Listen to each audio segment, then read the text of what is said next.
أعوذ بالله من الشيطان الرجيم بسم الله الرحمن الرحيم وصلى الله على سيدنا ونبينا محمد وآله الطاهرين. Assalamu alaikum, dear viewers. Welcome to another session of the Dictations. Welcome back. Inshallah, today we want to speak about a very important topic, which is related to reflection. I know we've been talking about reflection and self-accountability in some of the previous dictations that we've given, the ones on conceit and the one on the infallibility cloak and so on. Today we want to talk about more so what are the correct preliminaries that are required for us to think correctly. Okay, what are the preliminaries, what are the muqaddamat that we need if we want to be people of correct belief, correct views? What are the requirements? Because every thought process requires some sort of methodology. And of course, we're not going to go too much into the technicalities of what is the methodology and all of that today, but there are some ethical preliminaries that are also required for us to be able to think correctly about our beliefs, basically, about our belief system, whatever we want to, particularly our aqaid and our aqidah.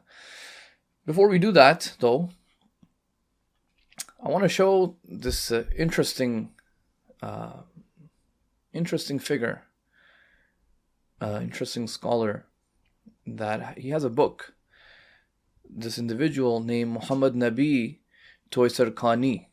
Okay, so Toyserkani, Toyserkan is basically a village in the Hamadan province.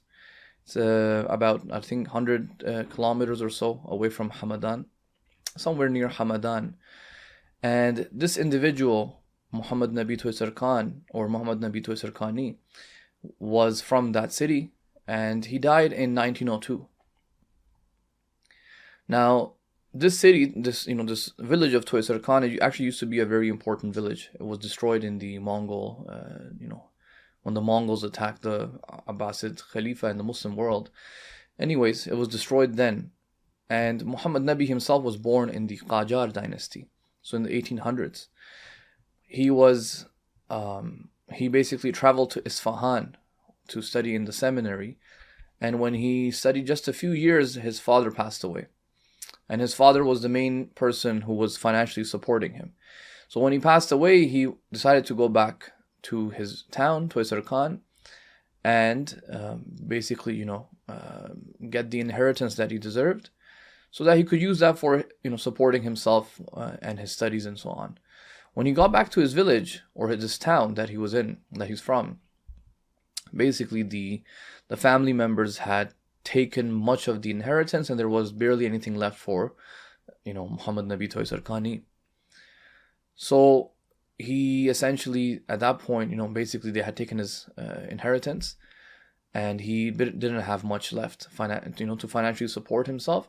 And then they say he struggled a lot to sort of continue his life, but he didn't give up. He continued to, put in effort to study. He, studied under a number of teachers, and then eventually he moved to Tehran. And in Tehran, he, was busy with studies and teaching, and he wrote a couple of works as well, some treatises on, on fiqhi topics, on usuli topics. And then he finally compiled a book called al-Akhbar. Now this al-Akhbar, it's a book which is a compilation of primarily hadith, but also it's almost like a leisure work. It contains akhlaqi reports, and then he mentions his own opinions about certain things, talks about tazakkur and tafakkur and contemplation and how to do tazkiyatun nafs, and narrations that have to do with fasting. Basically, it's about 3-4 volumes. It's not a small work. It's about let me check. It's 4 volumes. It's a 4-volume work. Usually, if a student is bored and they just want to do some leisure reading, these are the type of works that we would read, or at least I would read these type of works just to kind of relax my mind. And sometimes there are jokes mentioned in it, and other things, marriage advice and whatnot. Some of them are pretty funny. So anyways, in this book, it's not a primary source of hadith or anything. No, there's a lot of stuff in it which is, just some of it is just whack, to be very frank. But anyways, in this work that he gives there's a section on tafakkur, on contemplation. And over there he begins to, so by the way, so this Muhammad Nabi, my main point was that he struggled a lot financially. And now he's buried in Shah Abdul Azim in Tehran, the shrine of Shah Abdul Azim. But he struggled a lot, and financially he struggled, but yet he didn't give up. He continued to study and so on, and then he wrote these couple of works, basically. And that was the point I wanted to make. That, these ulama, they would find any opportunity that they could get to ensure that they don't fall behind on their works, on their studies, on their struggles, essentially. Anyways, he quotes this narration in the section on tafakkur. And, the print is a little bit bad. This is from the PDF file. And it's not a very good print. But basically what he's doing is he's quoting a couple of narrations from the Prophet, from Imam Ali alayhi salam. And these are very popular reports and very popular narrations. It says, for example, that the Prophet sallallahu alaihi wasallam said that contemplation and reflection for 1 hour is better than the worship of a year. Or in another report it says contemplation of an hour is better than the worship of 60 years or 70 years. Or is better than, the qiyamul layl, the standing up all night in prayers is, the tafakkur is better than that. And then he says, obviously, these different reports that are mentioning, 1 year, 60 years, 70 years, qiyamul layl, these are different because of it depends on the quality of your tafakkur, basically. That's how he's trying to explain them. Anyways, so he goes through these reports, but then at the end, he tries to explain why is tafakkur better than 60 years of ibadah. Or at the end of the day, you have, contemplation is you're just sitting and thinking, right? So how can that be better than me praying and fasting, ibadah? At the end of the day, by ibadah, I show my ubudiyyah to Allah subhanahu wa ta'ala. So how can that be less than me sitting there and thinking about, whether it's myself, thinking about Allah subhanahu wa ta'ala, thinking about my own actions, basically tafakkur. Okay, some of the reports do mention tafakkur about Allah subhanahu wa ta'ala, but these type of reports are generic as well. There's some generic reports as well. Over there, he mentions some explanations, and he quotes from a book called Majma al-Bahrain, which is quoting from al-Fakhr al-Razi. Fakhr al-Razi is a very famous, Sunni scholar, and he has a tafsir, and is a very important scholar in the history of Islamic civilization. Is a very key figure, Fakhr al-Razi. And he says, well, Fakhr al-Razi gave these two explanations. What are those two explanations? He says that, well, tafakkur takes you to Allah subhanahu wa ta'ala, whereas worship worship is just a medium to get you to Allah subhanahu wa ta'ala, because worship is actually, worship takes you to the thawab of Allah subhanahu wa ta'ala. It gets you to the reward which Allah subhanahu wa ta'ala is giving you. So it doesn't take you to Allah, it takes you to the thawab, the reward that Allah has promised you. And therefore, that thing which gets you to Allah is obviously better than or greater than the thing that gets you to other than Allah. So that's Fakhr al-Razi's, one explanation. He says another explanation is that tafakkur is the act of the heart, okay, or the act of the mind. The process of contemplation is is a fi'l, it's an act of the mind or the heart, whereas ibadah is the act of the limbs, of the body. And because the heart, the qalb, is more noble than the body parts, therefore tafakkur is also more noble, and it's more cherished than the body part, basically, or than ibadah, basically. And he also quotes a narration, the ayah of the Quran, which says that establish the prayers for the remembrance of Allah subhanahu wa ta'ala.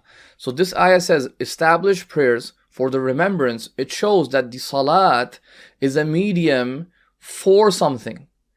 And that something is the remembrance of Allah subhanahu wa ta'ala. And therefore, so that remembrance itself, meaning what he's trying to say is for tafakkur. So salat itself is meant for greater remembrance, and this is what you do in tafakkur. So he's going to make an argument that, look, the destination is more important than the path, than the journey. Because the journey is just, what's the point of the journey? The point of the journey is to get you to a certain destination. So therefore, because the destination is actually more important, the salat is just a medium to get to that destination, which is a dhikra, dhikr of Allah subhanahu wa ta'ala. Therefore, the dhikr is more noble and, greater. It's afdal, or it's khair. It's better than the ibadah. So he quotes Fakhr al-Razi. But then he says, I'm going to also give my own explanation. Muhammad Nabi Toyserkani says this. He says, I'm going to give some of my own justifications as well. And I just want to, open up this talk, this dictation with his points. And we might make some observations on his comments as well, because I don't know if all of them are, very precise or not. But at one point he says, tafakkur leads to detesting the dunya. Okay, basically considering it not worthy. And it also helps you belittle the hopes that insan puts in this dunya. Okay, and hopes meaning far-fetched hopes. If I do this, I will achieve this in the world. I will achieve this in my life. And you have these hopes for 20, 30 years from now. If I invest money right now, I will have, I will get a return 20 years from now. So these are hopes that you have. And that creates an attachment to the dunya. But he says, look, tafakkur helps you belittle these hopes. You shouldn't have these type of far-fetched and, hopes that are 20, 30 years down the line about yourself and about the affair of your life, state of your life, because that creates hubb dunya. So tafakkur essentially keeps you away from hubb dunya, or it helps you belittle or diminish, the hubb of the dunya that a person has. And therefore, he says tafakkur is better, or better than ibadah. Tafakkur of 1 hour is better than the ibadah of 60 years. So he gives this explanation. Obviously, someone can say to him, well, what do you mean? We thought ibadah is meant to do the same thing.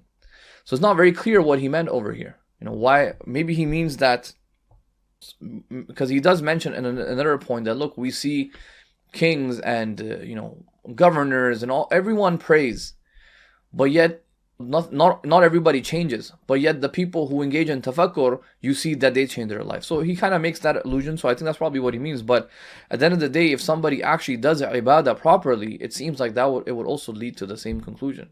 Okay, so that's something, an observation I had. But he says that, so second reason that he personally gives, he said, look, tafakkur of 1 hour or even less can immediately change a person. Okay, they can immediately change a person in a good state, to a good, condition. Whereas he says over here, when you look at the ibadah of people, kings and tyrants and governors and everyone, not everybody changes immediately. It takes a lot of time, 50, 60 years, 30 years, or an entire night of Qiyamul Layl for a person to change into something good, to make their condition good. Whereas he's saying sometimes tafakkur of 1 hour or even less than 1 hour can change a person. And therefore tafakkur is greater than ibadah. Okay.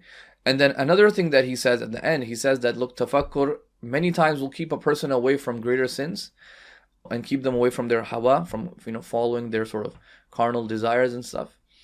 Whereas and anything that belittles that even a little bit, that anything that can get you to abandon the greater sins is going to be better than doing a lengthy worship. Once again, someone can say to him, well, if you worship properly, well, that will also keep you away from, greater sins. And just like in the Quran, it says salat will keep you away from fahsha'i wal munkar. It will keep you away from fahsha and munkar. Anyways, he doesn't comment on that, but he just says this. So, khulasa, he starts off, he mentions this point about tafakkur, the importance of tafakkur and reflection and contemplation. And of course, the narrations are definitely there, that tafakkur is better than ibadah. 1 hour of tafakkur is better than years of ibadah. And therefore, it's important for us to look into some of the preliminaries. Okay, how do you even do tafakkur? Is it just a matter of you know, just I can just stop recording right now and just go start thinking? Or no, are there some preliminaries that are required for us to engage in tafakkur? And in today's sort of dictations, I want to look at a scholar who actually discusses this, who actually discusses the preliminaries of tafakkur. And he's specifically talking about the ethical preliminaries. Because yes, in order to reflect and think properly, you also need some logical preliminaries. You need some sort of a methodology. If you're, let's say, investigating history, or you want to think about matters of aqidah, or you want to think about matters of history or law, or whatever you want to think about, there's going to be a certain methodology over there, right? But beyond that, and even before that, you need some ethical preliminaries before you can even go and apply that methodology. And that's what this specific scholar, which I want to discuss today, talks about. And this scholar, his name is Shahid Qadhi Tabataba'i. Okay, so there's a very famous Qadhi Tabataba'i of Najaf who's known to be a mystic and a teacher of many of the later mystics and so on, like Ahmad Toyserkani and other scholars. But there was another scholar by the name of Shahid Qadhi Tabataba'i. He's called Shahid because he was martyred. He was, before the revolution of Iran in 1979, he was a very pro-revolutionary scholar. And he was even afterwards. And he was exiled by the Shah to different places. He was exiled to Zanjan, he was exiled to Kerman, I think maybe some other places.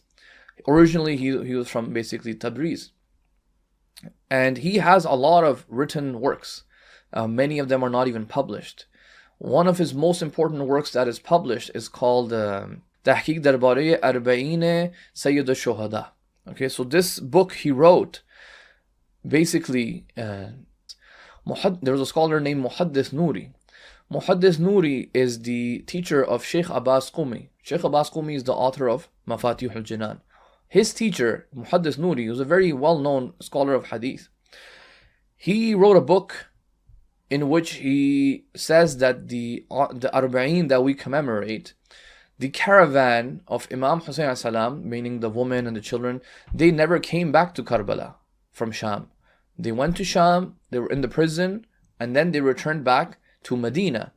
There was never, on 20th Safar, a caravan of the women and children coming back to Karbala. And he says all of these people and these reciters who are reciting this story, it's fabricated, basically. Anyways, he wrote an entire book on it. And that, and then obviously his students would promote the same thing. Shaykh Mutahri, quotes Muhaddith Noori a lot on this point. But Shahid Qadhi Tabataba'i disagreed with Muhaddith Noori on this. And he wrote this entire tahqiq, this research, trying to argue against Muhaddith Noori. Now, whether, his arguments are strong or not, maybe we can discuss that in some other, dictations if you want to analyze the Arba'in from a historical perspective. But anyways, he writes this book, and he's known for this book. Right? He's known for this book. And as I said, I don't want to go into detail. It's a very lengthy discussion. So that was one of his main books that he writes. Another important book that he writes, or it's not a book, it's basically a footnotes that he writes on one of the theology books. Okay, this theology book is by a scholar of Hilla who died in 826 Hijri, 1422, basically 826 Hijri. Scholar of Hilla called Fadil Miqdad al-Suyuri. Fadil Miqdad is a very important Shi'i scholar, also a mufassir, a theologian, a faqih. And he has a book called al-Lawāmi al-Ilāhīyya al-Mabāhith al-Kalāmīyya. It's a theology book, and it's one of the most important Imami work on theology. It's very lengthy. And many scholars have written commentaries or footnotes, critical remarks on this book. It used to be studied as well. Nowadays, nobody, I think most of the students probably never even heard of it, unfortunately. It was a sign of scholarship to be able to write a footnote on a book like this. Because just like, for example, in fiqh, there's a book called Makasib. When you really want to prove your ijtihad, The scholars will come and they will write commentaries on a book called al-Makasib of Sheikh Ansari. This is a culture in the Hawza. If you really want to prove your scholarship to someone, you go and write a commentary, or you write a critical, observations or notes on a book such as al-Makasib or al-Kifaya. These are high-level books. Likewise, this theology book is a very serious book on which ulama wrote their comments and so on. So Fadil Miqdad Suyuri wrote this book. Shahid Qadhi Tabataba'i is one of those scholars who also wrote a not a commentary, it's marginal notes, basically footnotes on it.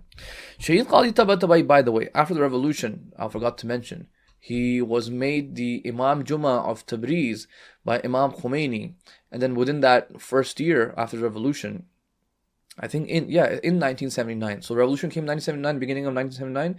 He was killed, I think somewhere near the end of 1979. He was killed by the Munafiqeen in Iran, and hence he became the first Shahid Mihrab, they call him. The first Shahid to have died because he was returning back from prayers, and he was killed on the way back. So anyways, that was his story.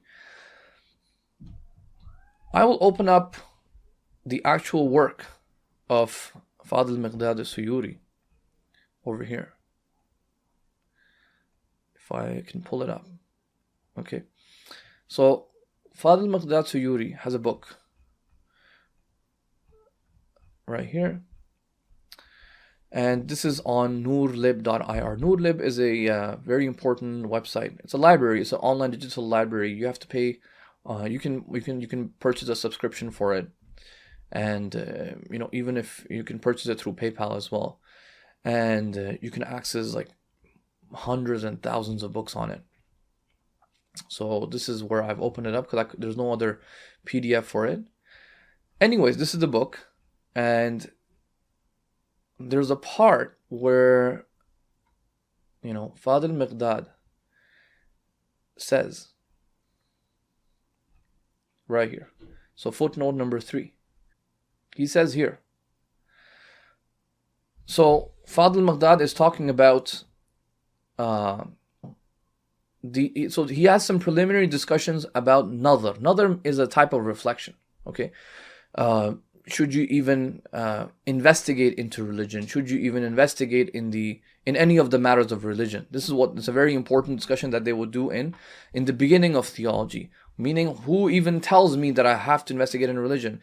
If I'm born today and I don't follow any religion, why is it necessary for me to even investigate that there might be a religion, or there might be a God, or there might be a hereafter? That itself was a very important discussion. And they would bring, even for that, they would bring an ethical argument to say it is ethically required for one to investigate. So that's a whole discussion on its own. So Fadil Miqdad is talking about that, and in that discussion, Shahid Qadhi Tabataba'i begins this footnote here, number 3, and he says, look, for nazar, for reflection, and for investigation, and for thinking about anything, there are muqaddamat, there are preliminaries which are required, because without these muqaddamat you cannot engage in proper reflection.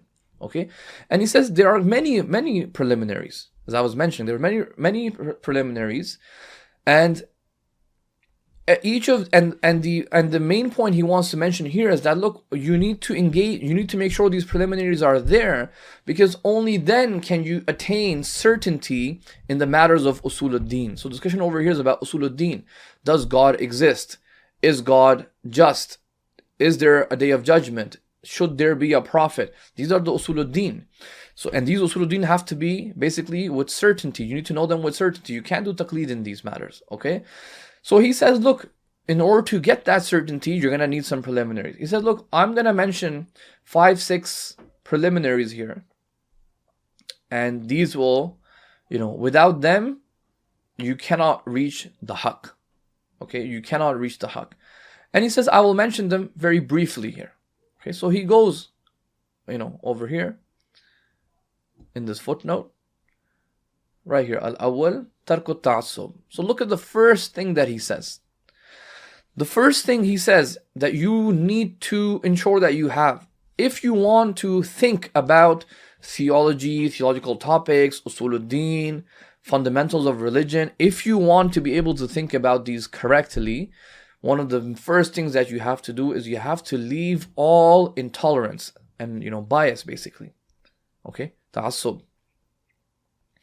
And he says that intolerance in relation to the heart is like deafness to the ears. Deafness for the ears. So just like deafness stops the ears from being affected, you cannot benefit from the sound waves. Okay, sound waves may be there, but you're deaf, so you can't hear anything. Likewise, the intolerance is the same thing.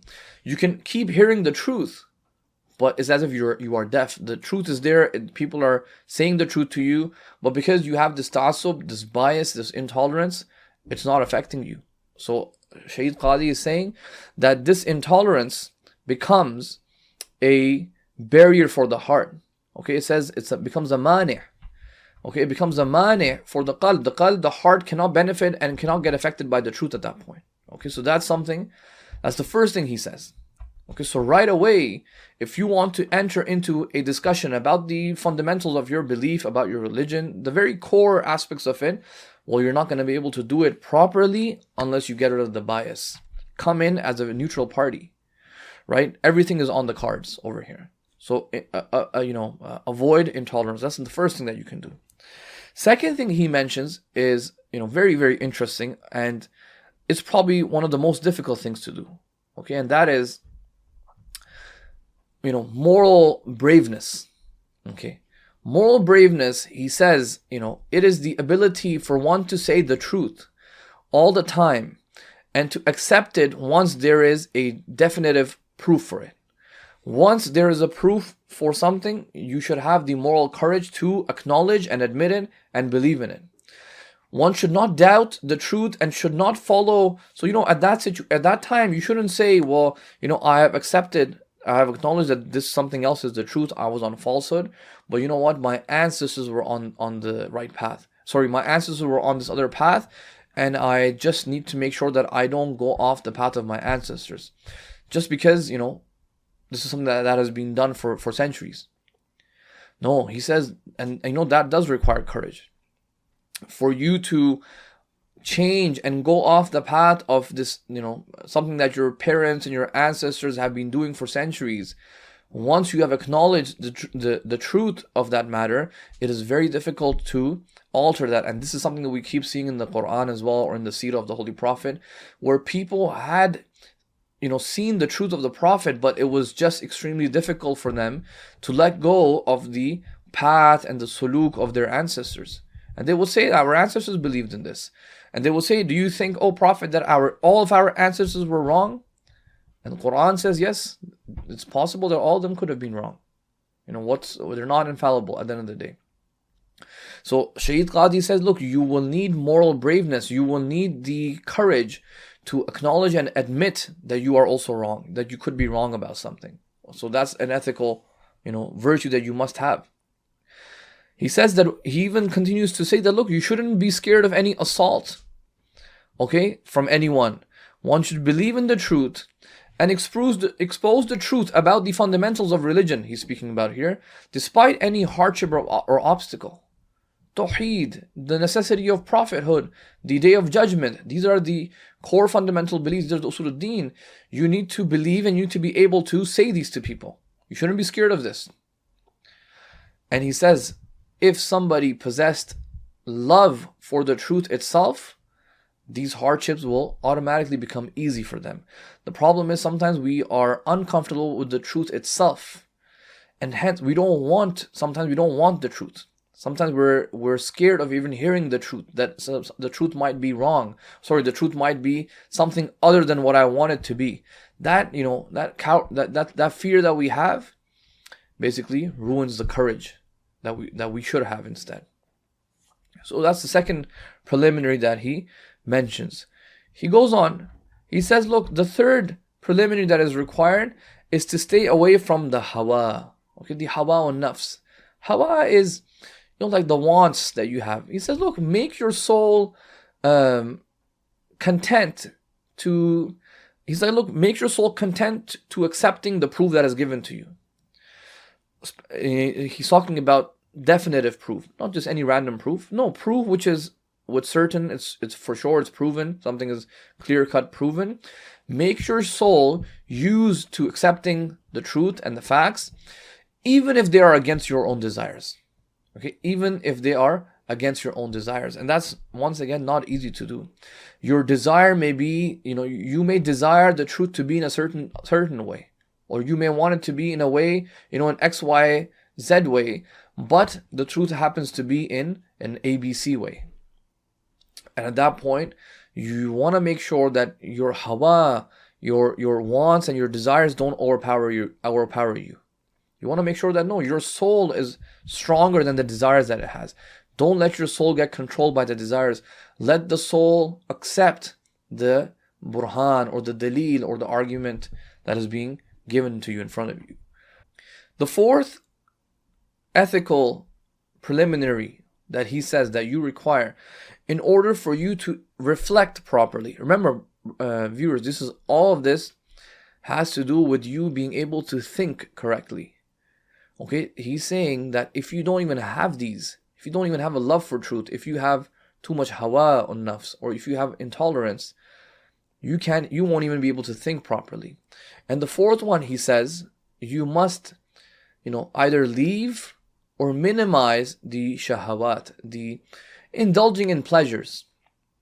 Okay, indulging in, things that are gonna waste your time.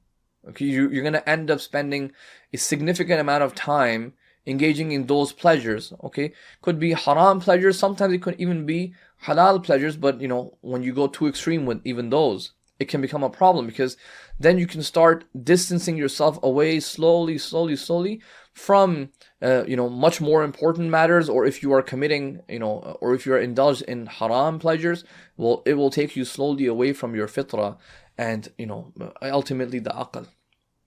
Okay, your aql will get jeopardized at that point.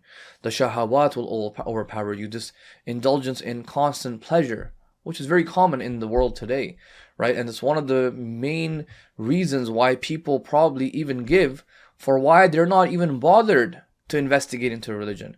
Many people who are born today, who let's say are atheists or just not, don't believe in anything, they go through schools, they go through the education system here. No one's telling them to reflect upon religion or the necessity of religion or the necessity of God's existence or the Prophet or anything. And they are not interested either, because they're going to say, well, no, I don't have time for that. I'd rather be engaged in fulfilling my desires, and I'd rather be engaged in something that gives me pleasure. Reflection on whether a religion is true or whether God exists, these things for me are not pleasurable. They're hard work, they require some effort, and hence I don't want to engage in it. So you see, most people today will probably use shahawat, engaging in pleasures, as an excuse to not, think about matters which are very, very, important for one's life. Essentially, your entire life is going to get dictated by the belief systems that you have. And if you haven't given the time to think about your belief system, what do you even believe in? Well, then, the conclusion and the output is going to be, equal to the amount of effort you've put into thinking about these matters. If you haven't thought about anything and your belief system is just, the shahawat that you were, inculcated with, well, that's going to be the outcome of your life. A life which at the end, once it ends, that's it. What did you achieve for the akhirah at that point? So that's something that Shahid Qadhi says over here. The fifth point he mentions, the fifth point, al-Khamis, he says as-sabr. He says sabr, patience is required, and steadfastness. Don't think that you're going to think, about a topic and within a day or two you're going to figure it out. No. He says truth, pursuing the truth and thinking about these matters, it's a lengthy process. It takes time. It requires someone to actually dedicate a specific amount of time to think. They say, Shahid Sadr, there's a story from him, Shahid Sadr. He says that, look, most of my time is actually spent thinking rather than writing and engaging in mubāhitha and discussions. He's like, that's actually the minority of my time. The majority of my time is spent actually thinking about topics. And initially when I went to the seminary, yes, you would hear about this, it's better to think and think. But you don't realize that you're actually not engaging in thinking. Most of the time you don't realize. You think that you're thinking about topics, but you're not. Most of the time what you're doing is you're trying to just, bandwagon off of different people's ideas, different people's, opinions and so on, because you don't want to think. Most people, especially nowadays, don't want to think. And when you actually, for the first time, actually think about something, you're gonna actually realize that you're thinking about it. Because most of us actually have not truly thought about anything, about our belief systems, for example. We haven't gone in a corner of our home with silence, sat there and actually thought about what is it that I actually even believe in. Most of us don't have time. Most of us don't want to put in that type of effort. Most of us don't have any interest in refining our belief systems. No, whatever we grew up with, that's it. Just keep going with the flow. The world is changing. People may, be critiquing us or bringing objections against our religion. We don't care. We're going to just, keep following whatever we were taught by our ancestors, and that's it. Just go on with the flow. Or if we do want answers, we want them very quick. Okay, we want them very quick. Has anyone figured it out? Has any alim figured it out? Oh, let me know what the answer is. TLDR, too long, didn't read. Just give me that, or give me a 1-minute TikTok video. That is, not going to happen. That's not going to work. If you want to truly attain the truth in the fundamental beliefs of your fundamental beliefs, there is no choice but to actually spend some time thinking about it. You have to think about it. But on the condition that you acknowledge and recognize, as Shahid Qadhi is saying, that you need to have patience with it as well. Unfortunately, the modern world, because speed and hastiness is a inherent quality of it, we sometimes think that truths are also meant to be acquired just as quickly as how the modern world makes us assume. Most of us probably cannot handle a video which is more than 30 seconds long. Many of the kids nowadays, they can't take a video that's more than a minute because they're so used to these Instagram or TikTok reels. They cannot. Their attention span is so short. But unfortunately, the reality is that if that is the mindset that has been created for you, well, you're in deep trouble. You're in deep trouble, and inshallah, may Allah help you. Because I don't know how you're going to live a successful life at that point. You need to take a step back. Maybe perhaps you're so indulged in social media. You need to take a step back and allow yourself to just take things slowly. And allow yourself to slowly think about what you believe in. Think about it. Really, really think about it. You believe in a God. Who is this God? What are the attributes of this God? What is supposed to be my relationship with this God? There's a day of judgment. What exactly is going to happen? Think about the realities of the day of judgment. Think about the essence of nubuwah or imama. What are these things? What is this infallibility that I keep saying it? But what is the nature of it? What exactly is it?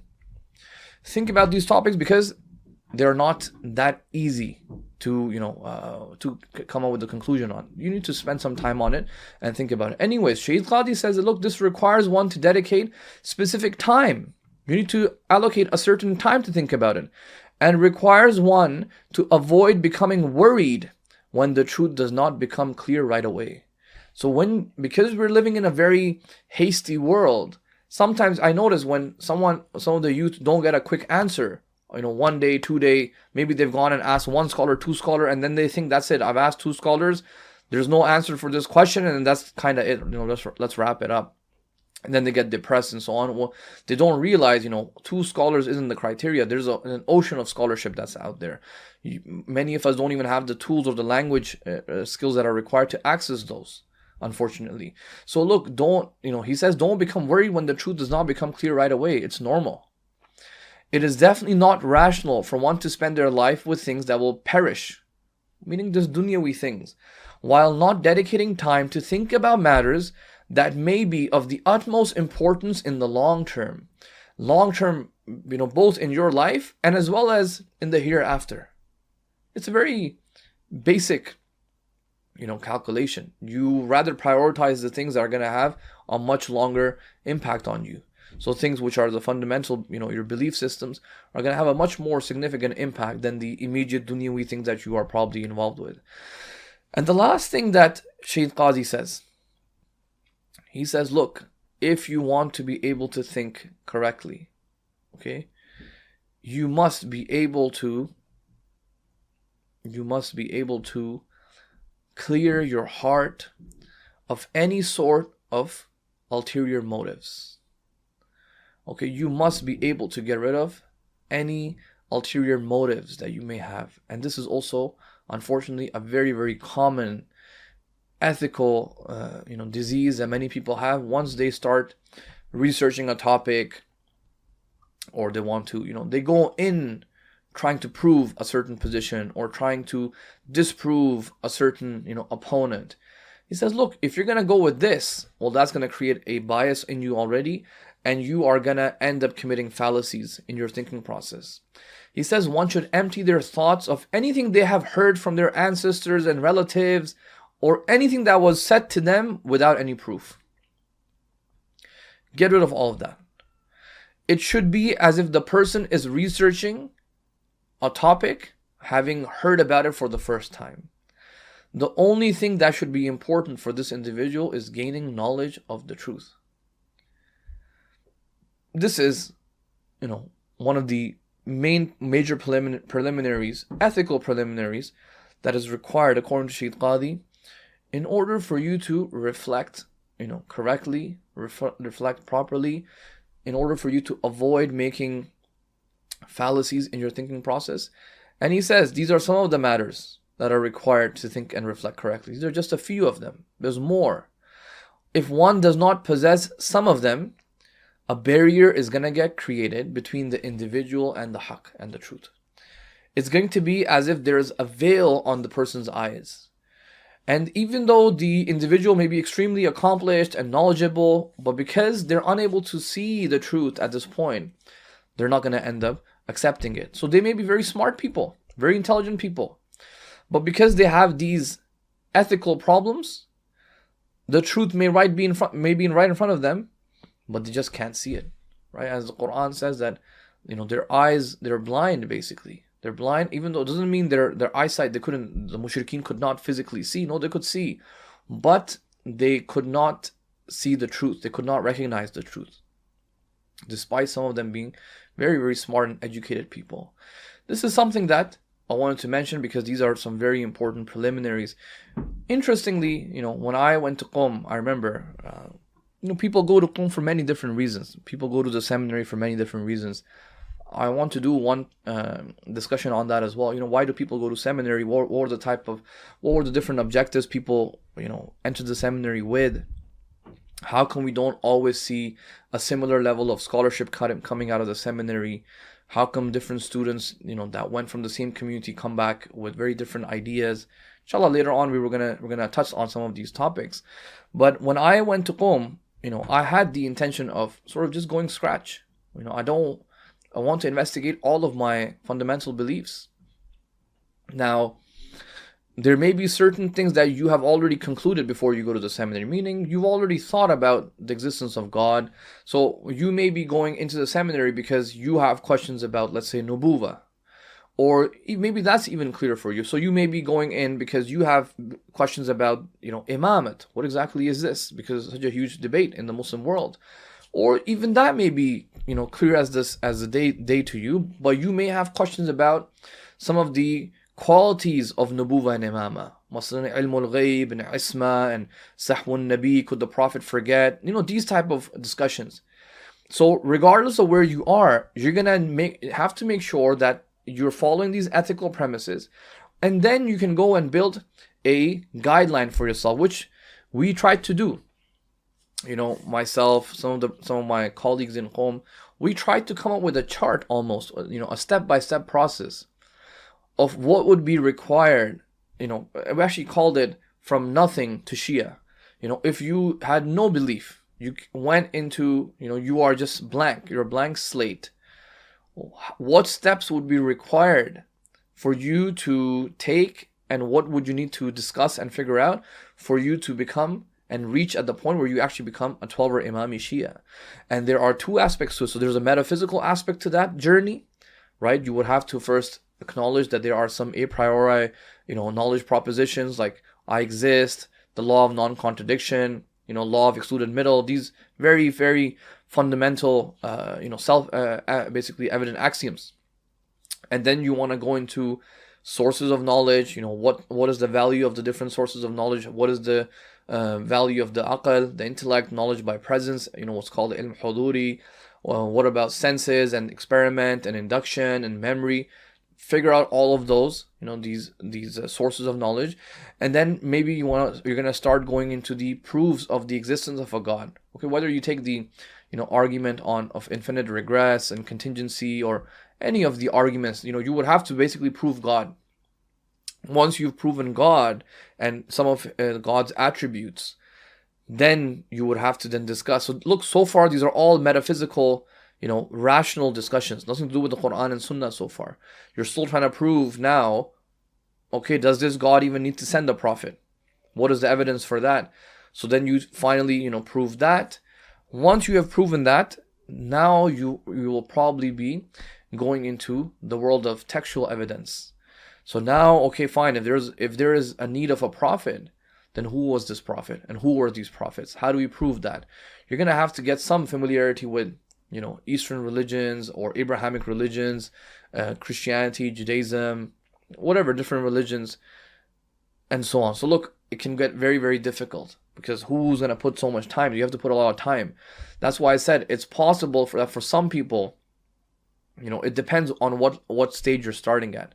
For those who are starting off, who have doubts even in God, well, they're going to have a pretty long journey.